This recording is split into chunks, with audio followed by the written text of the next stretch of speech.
Bismillahirrahmanirrahim. Alhamdulillahi Rabbil Alameen. Wassalatu wassalamu ala Rasulihil Kareem wa ala alihi wa sahbihi ajma'in. Amma ba'd.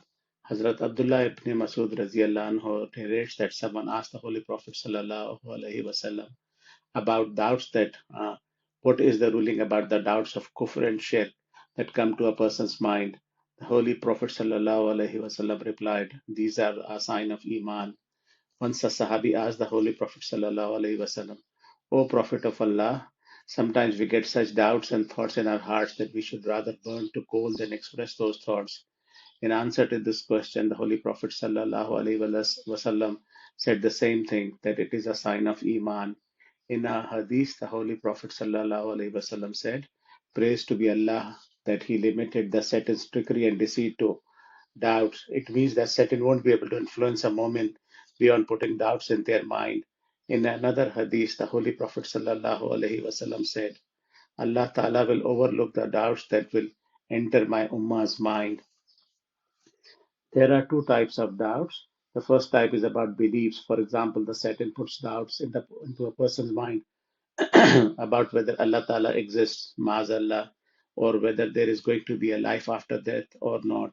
The Holy Prophet ﷺ himself said that such doubts uh, said about such doubt that as long as your beliefs are correct, no matter how many doubts you get, inshallah, a person will not be questioned for these doubts, and neither does a person become a kafir because of such doubts. As long as a person is a mu'min in their heart, in their words, and with their actions, these doubts coming to their mind do not harm them. Therefore, a person should not worry about them. The other type of thoughts and ruminations are those about committing sins. For example, a person gets temptation or impulses to commit one sin or the other. Allah Ta'ala has decreed that if a person gets thoughts or temptation to commit a sin, they will not be penalized for that thought unless they act on it. If they do act on it, only then they will be penalized for that action. Whatever a person, whenever a person gets the temptation to commit a sin, the best remedy is to pray to Allah Ta'ala that, Oh Allah, I'm getting temptations to commit this sin. Please save me from this sin. That way you will be protected from the adverse effects of such thoughts, inshallah. The third type of rumination is mubah or permissible because these are not thoughts about sins, but these thoughts do stop a person from focusing on an act of worship. For example, as soon as we start praying our salah, we start getting thoughts of all sorts into our mind. Even though these thoughts, for example, about a job, about a family, about a business, are not sinful thoughts in themselves, but because of these thoughts, our mind does start straying from our salah and it inhibits us from developing khushu. Because these thoughts are coming involuntarily, we won't, inshallah, be held accountable for and penalized for them, and they will be forgiven.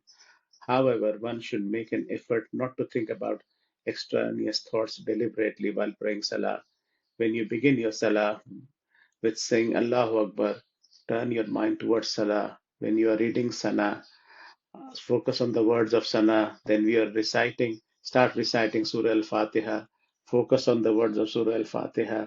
If your mind wanders away involuntarily, then inshallah you won't be penalized for it. However, when you realize that your mind had wandered away, try to focus your attention again on the words of Salah. If a person keeps doing this for a period of time, then these wandering thoughts will inshallah subside over time and Allah Ta'ala will grant that person khushu. Many people get distressed and anxious because of the random thoughts that come during Salah.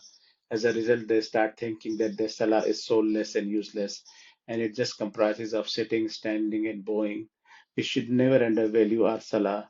It is a great blessing of Allah Ta'ala that He gave us the motivation to pray the Salah, while there are millions of Muslims in this world who unfortunately do so on a regular basis. It's a great blessing of Allah Ta'ala that He gave us the motivation this motivation. We should thank Allah Ta'ala for it and should not consider our salah useless because of these random ruminations. We'll inshallah not be penalized for these involuntary ruminations that come without our volition. However, do not deliberately bring unrelated thoughts to your mind during salah. We have been commanded to deliberate about the meaning of Quranic verses when reading the Quran Kareem. If during Salah a person reflects upon the verses of Quran Kareem and is thinking about it, it is permissible and is a part of Ibadah. It is permissible to think any thoughts during Salah which are part of Ibadah with one's volition. However, thoughts which are not Ibadah, for example, how should I increase my income? How do I spend my money? We should not be bringing these thoughts into our mind with our own volition. If they come into our mind during Salah without our volition, they are not disruptive to developing khushu. However, when a person becomes aware that such extraneous thoughts are coming and start deliberately thinking about them, this is impermissible. So when a person becomes aware of such extraneous thoughts during Salah, they should start concentrating on the words of Salah again. Once a person said to Hazrat Dr. Abdullah Rahmatullah alayh, Hazrat, I am very worried because my salah are of no use. When I perform sajda, my mind gets flooded with all sorts of dirty thoughts. What use is such a sajda? It's like just hitting your forehead on the ground. Hazrat Dr. Sahib Rahmatullah alayh replied, what do you think about the quality of sajda you do? He said, Hazrat, it's a very dirty and impure sajda because of the dirty thoughts I get during it. Hazrat Dr. Sahib said, you are right. How can you do such an impure sajda in front of Allah Ta'ala? Because the sajda we do to Allah Ta'ala should be a very pure one. Why don't you start doing the sajda in front of me instead? The person exclaimed in surprise, Hazrat, what are you saying? How can I do sajda in front of you? Hazrat Dr. Sahab Rahmatullah replied, so have you realized that now that your sajda is only for Allah Ta'ala? No matter how imperfect it is and how many dirty thoughts you are getting during it, you still cannot do sajda in front of any other human being or being except Allah Ta'ala. Therefore, your sajda is pure, and inshallah, all the impure thoughts you are getting during it against your will not harm it. To be continued in part two. Thanks.